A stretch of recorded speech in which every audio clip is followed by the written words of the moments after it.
Hi everyone. I hope you can hear me well. We are about to start in less than a minute.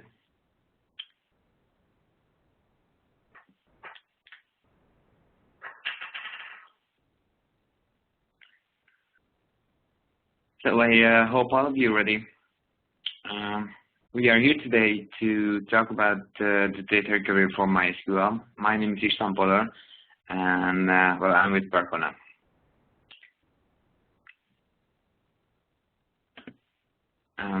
Let me start with a few words about me. I'm working as a support engineer at Percona, and this is going to be an InnoDB recovery walkthrough, which means something like this is going to be a data recovery session for beginners. I'm going through a process of dropping the table and restoring from the IB data file. This is going to be very simple and easy to everyone to understand. So as I mentioned, I'm going to do InnoDB recovery, and I'm going too deep in explaining the InnoDB architecture, but I'm going to show you an example instead on how to recover the tables. You are free to interrupt me anytime and ask questions in the chat. So if you have any questions, just feel free to do it. So at first, the data set. I was using the secular sample database. You can download this from the link you can see on your screen. And I'm going to use the table store. As you can see on the screenshot, this is a very simple table with 4 counts. 3 of them is an integer and 1 timestamp count. I tried to choose a very simple table to show you easily how this is going to look like. As you can, this table has 2 rows, but you're going to see that in upcoming slides. So some basic thoughts about InnoDB before we start on the recovery. InnoDB, it's not storing tables, but clusters primary indexes.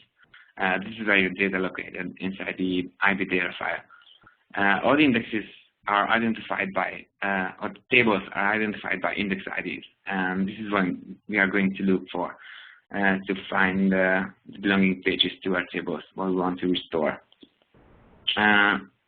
These index IDs for each table is stored in the InnoDB data dictionary. It's going to be the sys tables and sys indexes tables. And at first, we are going to split the common tables list file, the IB data file, into smaller pages based on the index ID or the primary key ID. And then we are going to restore 2 tables, data dictionary basically, to find our primary key IDs. And then we are going to create a table definition file. You're going to hear about this more a little bit later. Then we are going to extract the lost data and restore everything to MySQL. The table content that we are going to restore is looks like this, as you can see on the screenshot. It contains only 2 rows, so it's really simple and really easy to start with. To start, first you have to get the tool. You can see the download link on your screen, and I recommend to use always the latest version from the trunk. Once you have the tool downloaded, you just have to run make to compile the tool.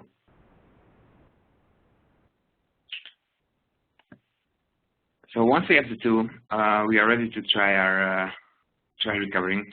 At first, I was just dropping the table. As you can see on the screenshot, I just selected everything from the table, dropped the table, and I just confirmed that the table doesn't exist anymore.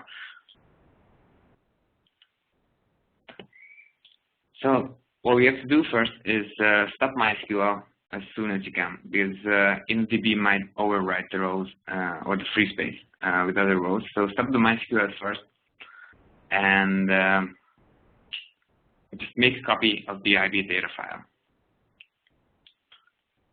Well, I have a question if the tool is available on Windows. No, at the moment I don't know about any release for Windows. So once you have a copy of the IB data file, you can move on with the recovery. Just a quick recap where we are at the moment. which drops the table, we stop MySQL. The recovery tool is located inside of my home directory and the recovery directory. The IB data file is copied into a directory inside of the recovery directory called IB data file. You are going to see my examples based on this. So I just want to make it clear for you. At first, once you download the tool and compile it, all we have to do is run the page parser. We're going to run the page parser against the IB data file, which is made a copy of. And this page parser basically splits the InnoDB table space into into pages. And it's going to put each pages sorted by the index ID. As you remember, the InnoDB stored the tables based on the primary key ID. So this is what we are going to see. Our main directory where the pages are split are going to look like the one in the third paragraph. It's pages dash the current timestamp on your Linux system. And in the last row, you can see where the pages are going to split. Inside of the pages dash current timestamp /field page index /0 to whatever number which the primary key ID is. This is where the pages are going to be stored, and it's going to be more clear as we are moving on with the slides, what I'm talking about.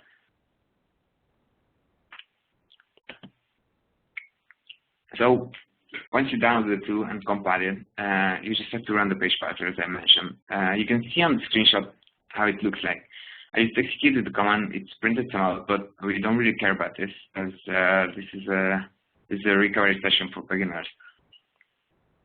Or let's say it's just more like a walkthrough.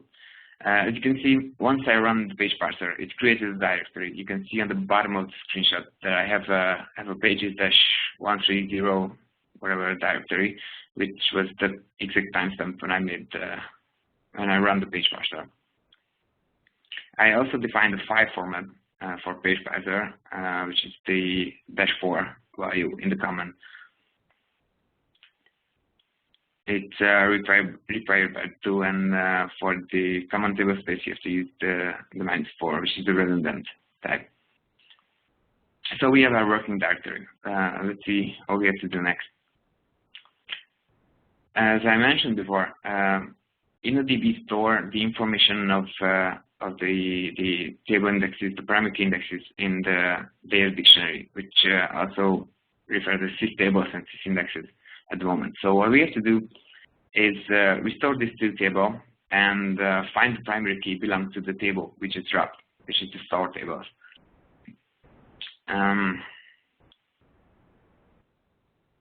Well, it's also important that the systables have a fixed structure, and it's always in redundant format. This is going to be important later as we move on when we have to restore these tables. So let's try to find the primary key belong to our table, and to do this, let's start with restoring these two tables, the systables and the sysindexes tables.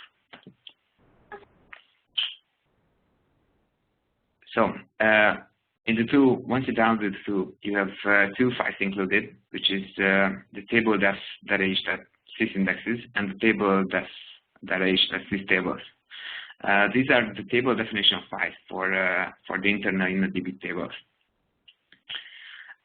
Well, we also have to know that the systables are always stored inside of the pages directory /field page index /0 to 1, and the indexes are stored in 0 to 3 directories.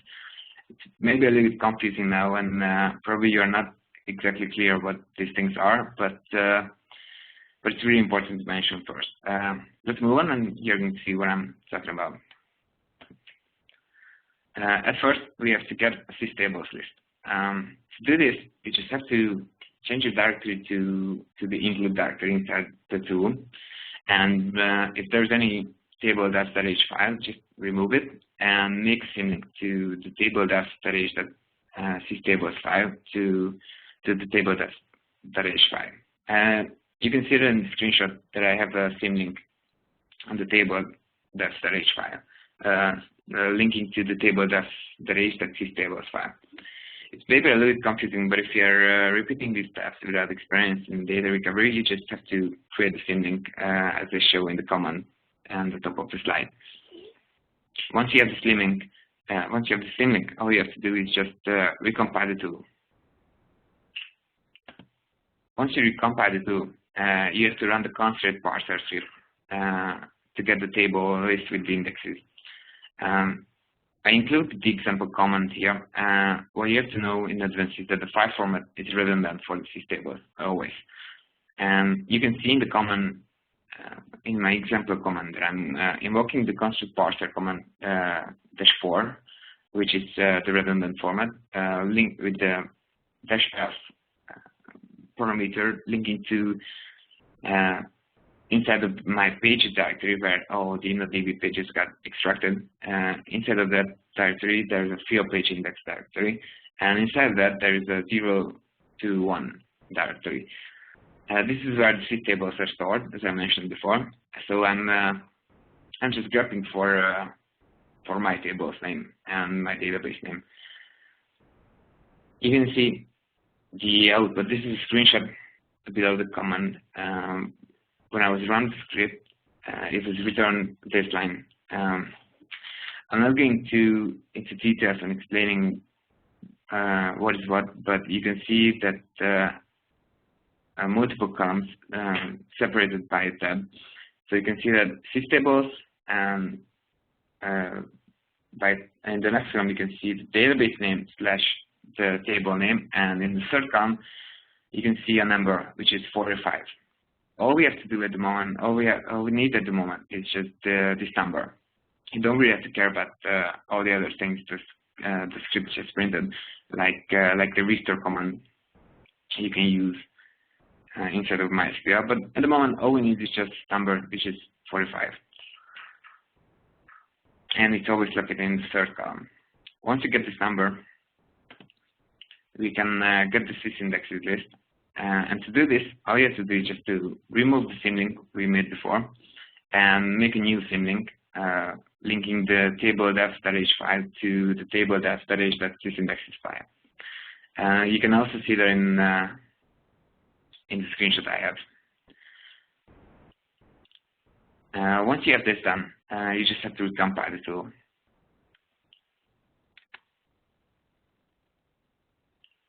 Once you recompile, you just have to run the constraint parser again. The command is almost the same, but we are using a different directory, which you have to recognize here. It's inside of the pages directory, it is the 0 to 3, where the sysindexes are stored. I'm grabbing for the number 45, which we just get from our previous restore. And also I'm grabbing for the primary string. So you can see in the output that it's returning multiple rows. We are looking for the row where the second column contains the number we just got previously. And once we have this column, once you have this row, we are looking for the third column and the number in the third column, which is 97 at the moment. This is going to be our magic number. This is the primary key ID, the primary index ID of the table. The tool is also return the command again, which you can use for restore, but just ignore that. We don't really care about that at the moment. So let's just focus on the magic number we have. It's 97. And now comes the hard part. Well, it's not that hard, but it's a little bit more difficult because maybe I'm explaining a lot of things, but if you would just repeat these steps, it's really easy. You could end this done with this in a few seconds, in a few minutes. But now we have to create a table.def file for our own table. It means that we have to define the structure of the table in a language that the constraint parser can understand. Actually, we have a tool for that. And all we have to care about now is just to create the same table inside of MySQL. Probably you have the table structure before. Probably you have a backup or somewhere you have the table definition. all you have to do is just to create the same table inside of MySQL with no data inside, and you just have to create the table that's the link we just created. Once you have the structure, you can run the create.py file. This tool is going to connect to MySQL and fetch the whole definition of the table. And as you can see on my screenshot, I was running the script connected to my localhost,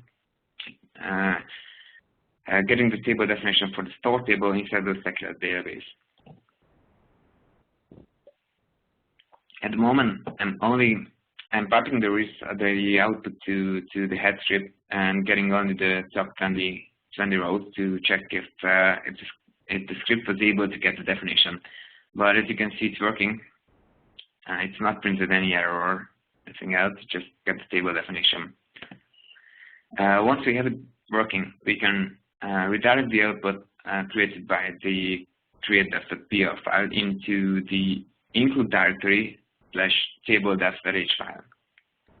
This is all. The script will take care of creating our definition file, so we can recompile the tool again. Once we recompile the tool, if we are lucky, that's all we have to do. The constant parser is going to be able to restore the table. Now you have to remember the magic number we had before, which is 97. And just for the sake of this presentation, I inserted the screenshot of how the table content looked like before I dropped the table. Now, all we have to do is just to run the constant parser against the pages. The file format here is compact. You can define the file format for InnoDB tables, but I'm actually using compact. There's obviously two file formats, the redundant and the compact format. Just want to know that, but by default I'm using the compact format. And as you can see in my screenshot, I was just running the constant parser, defining -5 for the compact format, and targeting with the -5 option to the directory where my pages are stored, which is inside of the pages directory and inside of the field page index directory, there's a 0 to 97 directory. This is the 97 was the number we were looking for in the beginning. And as you can see, the constant parser is printing the output, what I just had in the table before I dropped it. It also printed a command what I can use to restore the table into MySQL. And yes, it's pretty much looked like what we needed. So well that the constant parser is working. Let's see how we can do something with the data we just recovered. I just redirected the output of the constant parser into a file. In my example, it's in my home directory, the default /store file, and the tool also printed the output what I can use inside of MySQL to restore the table content. Actually, this table had foreign keys, so I wasn't able to use this exact command. But if you don't have foreign keys, probably you can use it. But you also have to pay attention for that. So MySQL had no permissions to access the file, so I moved it to my MySQL data directory, which is in the warlib MySQL directory. And as I mentioned before, this table had foreign keys, so I wasn't able to use the replace into command. So I just simply used the load data in file command, and I was pointing to the file in the warlib MySQL store, in the warlib MySQL directory for the store file. And let's just see what happened. I have a screenshot here where I just store MySQL client using the secular database, and I just execute almost the same command the tool printed. It's load the data in file command, and I was using into table instead of replace into table, which against what the tool printed. So as you can see, it's loaded the data, and when I execute select star from store, I just get the whole result I just dropped the table with. So basically, that's it.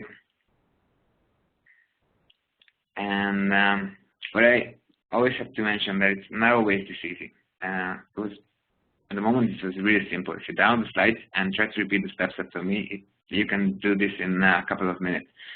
But in some cases, if you've corrupted table space file, you might have to tune the table.h file, which is created by the create.pl.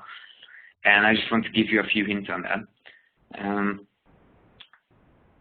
As I mentioned before, the table.h file is basically describes each column in the table. At first, you have 2 hidden columns in every table.h file, which is 2 internal InnoDB columns. You don't really have to care about this, but just keep in mind that you have these columns in the file. As an addition, I would like to show you two columns, which is a small int, which is basically an integer column, and a timestamp column. It's really easy to spot the definitions. I hope you also can see very well that how the tool is defining the tables. Basically, there's only a few options you can play with. It's like if the column has any limits, and if so, what are the limits, and if the table can be null. In case if you are trying to restore from a diminished table space, you have to narrow down the possible values in case if the constant parser didn't find the rows you just lost. And by narrowing down, I mean like if you take a look at how the definition for a small integer column look like, you can see it is defining that the minimum value can be 0 and the maximum value can be 65,000 over 65,000.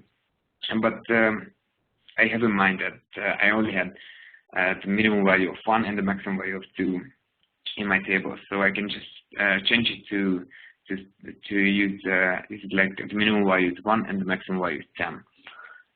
For timestamp columns, in this example, you have an additional option you can turn on. You can turn on if it have limits, and this can narrow down the possible values it have to look for. There's a read file defining how a table.h file should look like. You definitely have to read this file if you are dealing with a damaged or corrupted IP data file. And this part is not easy as well, but it's always more important to get your data back, like spending a few minutes and understanding how the definition should look like. It's a very common question, is what about the fiber tables? If you define InnoDB fiber tables.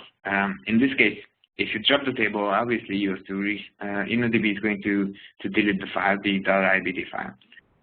You have two options here. You have to, or you can restore the IBD file to good, and or you can just run the page parser against the black device or the disk image. To do this, obviously, if you drop the table, you want to prevent the file system to override the free space where your data actually located. So in this case, you just have to remove the partition read-only mode and run the page parser against the black device. If you get the IBD file, because it also used to be a very common case when someone deleted a few rows from an IBD file and have no recent backups. In that case, you also have to make stop MySQL as soon as you can, make a copy of the IBD file and just run the page parser against this single file. Once you run the page parser against the simple IBD file, you don't have to extract the sys tables. All you have to do is just to change your directory to, instead of the page directory, to the failed page index directory, and look for the smallest IDs. There could be a few directories inside of the field page index directory, like 0 to 15, 0 to 25, 0 to 97. You always have to look for the smallest range. And in this example, it's 0 to 15. And this is where your primary index stored. So this is where the directory you have to run the page, the constant parser against. And all you have to do basically is just to do the same steps like I did before.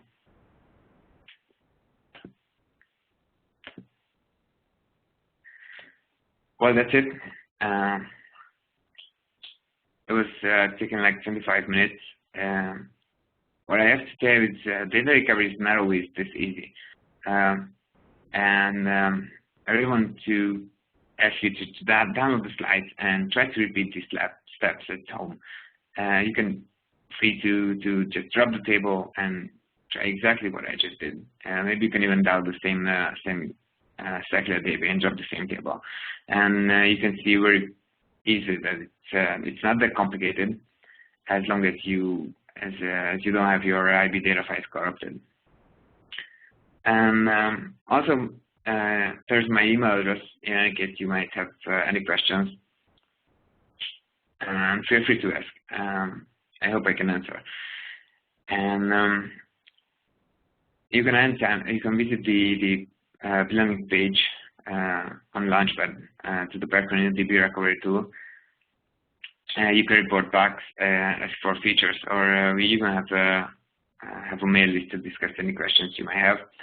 And also visit Percona.com, because we have a bunch of slides uploaded based on this, and we also have a few slides from Alexander Kuzminski explaining all the InnoDB internals very deeply. That could be useful if you're interested. And also this slide is going to be uploaded soon, so you can get it in time. And it's time for questions. So if you have any questions, just feel free to ask. Oh, and yes, I have one. Do you mount disk as read-only by manipulating fstop? Well, that's also an option. But if you just mount the partition, or if you have your root file system mounted, you can just use the remount -O and use the RO option to remount. Let me just put it into the chat.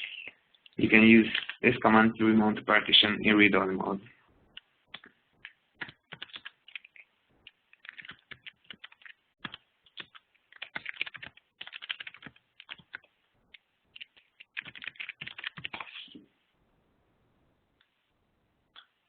I hope that answered your question.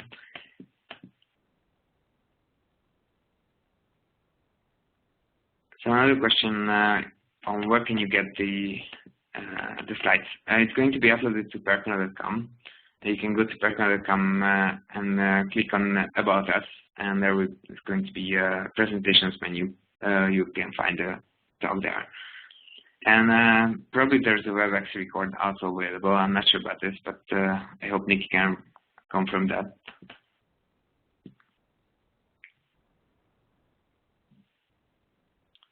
Oh yes, I had a comment like, I hope I don't need to use this anytime soon.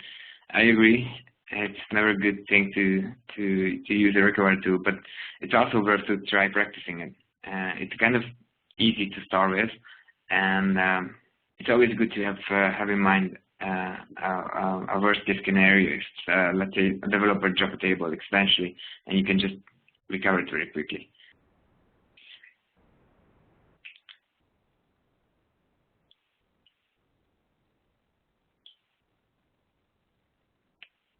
Well, thank you very much for attending. If you have any question, you can just email me anytime. And I also hope you never have to use this tool, but just in case, good luck with it.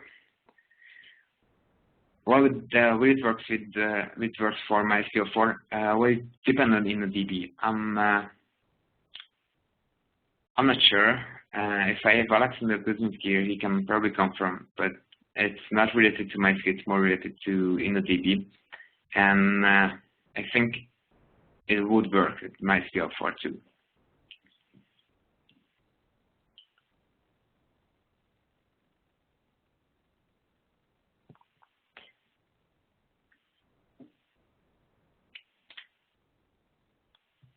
Any other questions, maybe?